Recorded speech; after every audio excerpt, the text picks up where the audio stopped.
आणि आता आपण जाऊया मरीन लाईन्सला. आपले प्रतिनिधी अमित जोशी तिथे आहे. अमित, आपण बघतोय तू मरीन लाईन्सला आहे. मरीन लाईन्स असा हा भाग आहे की जिथे आपण बघतोय की मोठ्या प्रमाणात समुद्र किनारा असतो आणि आज तर आपण बघतोय हाय टाईड आहे आणि तरुणाई जी आहे ती तर पावसामध्ये हुंदडायला बाहेर पडत असते. सावधानता त्यांनी बाळगणं खूप गरजेचं आहे. काय परिस्थिती आहे आता मरीन लाईन्सची? नक्कीच लोकल वाहतूक पश्चिम रेल्वेची म्हटलं तर तिथे सुरळीत सुरू आहे, सुदैवाने असंच म्हणावं लागेल.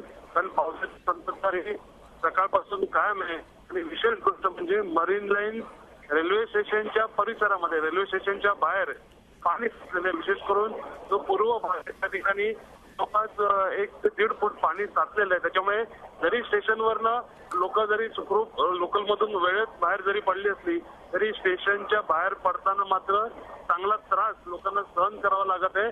सखल भागात पाणी साचलेलं आहे. त्याच्यामुळे पालिका जरी दावा करत असली तरी तो दावा खोटा ठरलेला आहे. मरीन लाईन स्टेशनच्या बाहेर पाणी साचलेलं आहे. निश्चितच मरीन लाईन्सचा परिसर आणि आपण जसं अमित तुम्ही सांगितलं की मरीन लाईन्स स्टेशनवर देखील 1-1 फूट पाणी साचलेलं आहे. धन्यवाद ही माहिती दिल्याबद्दल. अमित जोशी आपले प्रतिनिधी आपल्याबरोबर ते. खरं तर आपल्याला माहिती आहे सगळे महत्वाचे ऑफिसेस या एरियामध्ये आहेत आणि अशा रीतीनं जर का पाणी साचलं असेल तर चाकरमान्यांचे प्रचंड हाल हे निश्चितच होत असणार.